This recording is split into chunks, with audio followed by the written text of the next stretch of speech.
Ritvaidya, RITVAIDYA. Okay, room scanning 360. Okay, I'm the cameraman. Patient's temperature is 37, which is normal. Respiratory rate is 20, which is normal. Heart rate is 105, which is tachycardia, abnormal. Blood pressure is 167 over 100, which is hypertension, abnormal. Hypertension and tachycardia point towards acute coronary distress. Do you have any dizziness? No. Any shortness of breath? No. Any difficulty swallowing? No. How's your appetite? Good. Bowel habits? Normal. Okay. Do you drink coffee? Yes, every day. Okay. How about chest pain? Yes. Okay. Abdominal pain? Yes, over here. Okay, so the patient has chest pain and abdominal pain. I will assess the patient using an OPQRSTU acronym, which will give me better understanding, and then I will let the doctor know about it. On observation, I see that the patient is in discomfort but no active sign of distress. The skin color is normal to ethnicity, no pallor, no jaundice noted, no jugular vein distension is seen, no diaphoresis is seen, no dyspnea while talking or at rest. Then there is no abnormal palpations that are noted. There is no sign of edema that is seen. On abdominal inspection, I see that the umbilicus is midline. There is normal, the abdomen is flat, normal contour, then no lumps, bumps, no bruises are seen. Scar from previous cholecystectomy and hysterectomy are noted. I'm just going to auscultate. So, right lower quadrant is the appendix where normal gushing sound is heard. Then comes the right upper quadrant, liver, normal gushing sound is heard. Then comes the left upper quadrant, spleen, normal gushing sound is heard. Then comes the left lower quadrant, descending colon, where normal gushing sound are heard. So the normal vowel sounds over all the four quadrants are heard. Now I'm going to Parker's using tapping your abdomen. This is used to check for any fluid or air filled cavity or any kind of rigidity. So over the descending colon, air filled, so tympany is heard. Over the appendix, this tympany as it is filled by air filled intestine. Then comes a dull sound over the liver and a dull sound over the spleen. Now I am going to palpate using the pads of my 3 fingers, going 1 to 2 centimeters deep. Now anytime during palpation or percussion, you start from the point furthest from the pain and going in a clockwise direction. Now I am going to do this in a circular motion. Now this is to feel for any kind of enlargement, any rigidity, any lumps, any bumps, any skin abnormalities, and going in all the 4 quadrants. In this case, there is no tenderness noted. I am always asking the patient. The patient only complains of tenderness in the mid-epigastric region. I am going to check for pulsations, carotid one at a time, both sides. So it is 2+ and strong bilaterally, brachial 2+ and strong bilaterally, radial 2+ and strong bilaterally, checking for capillary refill bilaterally. Now it is less than 3 seconds. Then comes the dorsalis pedius. Now that it is 2+ and strong bilaterally. Sanitize. I'm going to check for heart sounds.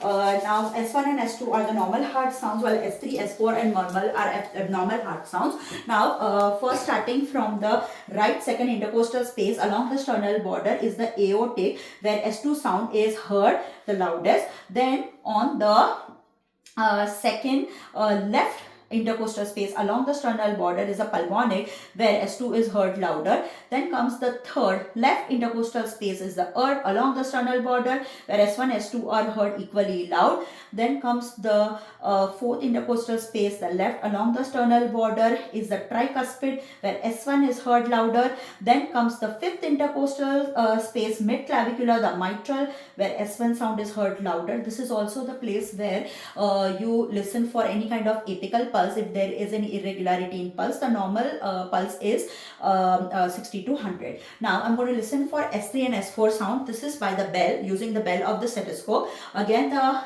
aortic, S3, S4 sound or murmur is heard as a whooshing sound. So on aortic, pulmonic, earths, and then tricuspid, no S3, S4 sound or no whooshing sound or murmurs are heard over these 3 points. Now I'll ask the patient to lie on the left lateral position to assess the mitral valve. Here no S3, S4 sounds are heard and no whooshing sound or murmur is heard, which indicates there is no mitral stenosis or mitral regurgitation. I'll ask the patient to sit at the edge of the bed and we'll ask the patient to bend down. Now assessing the diaphragm, Again, palpating, now auscultating over the aortic, checking for aortic stenosis, no S3, S4 or murmur. Now over the pulmonic, no S3, S4 or murmur, no pulmonic stenosis noted. I'm going to call the doctor. Doctor, my name is Reet Vaidya. I'm looking after the 63-year-old female who presented to the emerge with fatigue, nausea, vomiting, which started 8 in the morning after she ate breakfast. Chest pain 5 out of 10, radiating to arm, abdominal pain 8 out of 10. She took aspirin but did not help. She has a history of hypertension, hyperlipidemia, type 2 diabetes, and osteoarthritis. She denies any shortness of breath, dizziness, normal bowel habits, and good appetite. The patient's respiratory rate is 20, temperature is 37, heart rate is 105, blood pressure is 167 over 100. On inspection, the patient appears normal, no signs of diaphoresis noted, normal pallor, no cyanosis noted, normal sounds on auscultation of heart and normal auscultation of abdomen as well. Only on palpation there is also normal. There is mid epigastric pain, tenderness seen in the abdomen.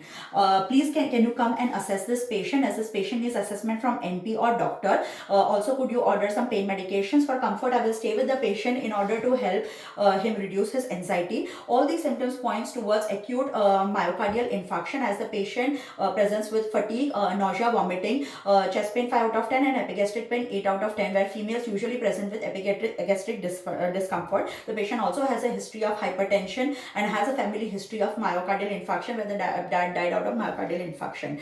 As a nurse, I will see to it, I will keep assessing the patient's vitals regularly. I will also see if the patient is in respiratory distress. I will administer oxygen and pain medication for comfort. As a doctor will order for ECG to check for any cardiac abnormalities, and will also order a continuous cardiac monitoring if needed, and cardiac biomarkers like troponin, which will help to support my diagnosis. Thank you.